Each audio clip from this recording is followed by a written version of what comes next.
Jadi memang Nabi SAW itu sudah disebutkan tentang kenabiannya. Dan orang kalau membaca Taurat dan Injil dengan benar, pasti dia akan mengetahui itu. Lalu dikatakan juga sebagai pelindung bagi orang-orang yang tidak dapat membaca dan menulis. Kemudian Allah mengatakan, engkau adalah hamba dan utusanku. Seperti dalam Taurat juga sudah disebutkan tentang kenabian Nabi SAW. Aku memberimu nama Al-Mutawakkil atau orang yang bertawakal. Ini salah satu nama Nabi SAW. Nabi punya banyak nama ya. Nabi SAW punya banyak nama. Dalam sebuah riwayat digabungkan 5 nama sekaligus. Hadis sahih riwayat Bukhari Muslim. Imam Bukhari seingat saya. Kata Nabi SAW, ana Muhammadun wa ana Ahmad. Saya Muhammad dan saya Ahmad.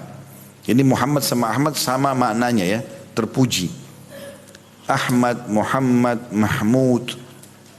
Kemudian seperti kita bilang hamada, alhamdulillah, segala puji bagi Allah itu dari akar kata yang sama semua. Maka Muhammad sama Ahmad sama. Kalau dalam Taurat disebutkan nama Ahmad. Dan di dalam Injil disebutkan Ahmad dan juga Muhammad. Karena Nabi Isa alaihissalam disebutkan dalam surah Saf. Mengatakan ya'ti min ba'di ismuhu Ahmad. Beliau mengatakan pada Bani Israel, aku ini adalah utusan Allah kepada kalian dan akan datang Nabi selaku namanya Ahmad. Itu disebutkan dari Taurat dan Injil, kemudian disebutkan juga di dalam Al-Quran. Tapi nama Muhammad juga disebutkan dalam Injil. Itu diambil daripada pernyataan seorang pendeta yang menemui Abdul Muttalib, kakek Nabi SAW. Waktu dia bertemu dengan Abdul Muttalib sama teman-temannya lagi pergi ke negeri Syam. Tahu dia tanya, dari mana kalian? Kata mereka, kami dari Jazirah Arab, tepatnya dari kota Mekah. Maka kata pendeta tersebut, akan keluar nanti Nabi terakhir di kampung kota kalian itu. Dan itu kami sudah tebus, ya, akan keluar Nabi terakhir nanti di kota kalian itu, yang bernama Muhammad. Waktu itu tidak ada orang Arab bernama Muhammad, belum ada. Jadi Nabi Muhammad SAW itu orang pertama pakai nama Muhammad di Jazirah Arab. Dan itu diketahui dari seorang pendeta Nasrani yang memberitahukan kepada Abdul Muttalib. Dia mengatakan akan keluar nanti Nabi terakhir di kota kalian itu bernama Muhammad. Maka Abdul Muttalib sama teman-temannya ini, kakek Nabi SAW dan teman-temannya bertekad, siapapun di antara mereka yang dikaruniai anak atau cucu pada saat pulang ke Mekah, mau dinamakan Muhammad. Maka yang pertama kali dapat cucu adalah Abdul Muttalib dan dia menamakan Nabi SAW dengan Muhammad. Waktu Nabi SAW lahir dalam kondisi tali pusatnya sudah tidak ada. Dia lahir dalam kondisi terkhitan. Nabi SAW waktu lahir itu tangannya menengadah ke langit seperti orang yang mau berdoa. Jadi banyak kalimat ibunya melahirkan tanpa sulit gitu kan.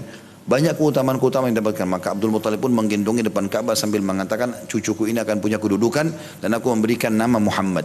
Karena mengambil nama dari tadi itu ya, pendeta yang mengatakan masalah itu. Jadi ini ada 5 nama. Yang pertama Muhammad dan Ahmad. Ya, ini 1 dan 2. Kemudian Nabi SAW mengatakan wa ana mahi. Mahi ini maknanya adalah penghapus. Dan beliau jelaskan alladzi yamhu Allahu biyasyirk. Yang denganku Allah menghapus kesyirikan. Makanya beliau bernama penghapus kesyirikan ini atau al-mahi. Kemudian beliau mengatakan dan ana hashir. Dan saya juga hashir. Siapa itu hashir? Apa maknanya? Beliau jelaskan. Alladzi yuhsyarun nasu baina yaday. Yang akan dibangkitkan nanti manusia pada hari kiamat setelah aku dibangkitkan. Karena beliau juga jelaskan dalam hadis lain, akulah orang yang paling pertama terbelah kuburannya, kemudian dibangkitkan pada hari kiamat. Baru kemudian manusia yang lain menyusul. Maka nama beliau adalah Al-Hashir. Ini makna yang keempat, nama yang keempat ya. Muhammad, Ahmad, kemudian tadi Mahi dan Hashir. Yang kelima adalah Aqib.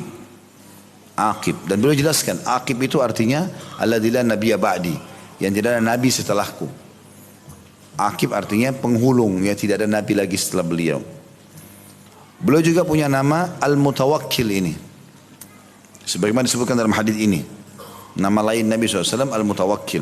Artinya orang yang luar biasa pasrahnya kepada Allah. Orang yang sangat bertawakal kepada Allah. Lalu kemudian dikatakan bukan orang yang berperangai buruk.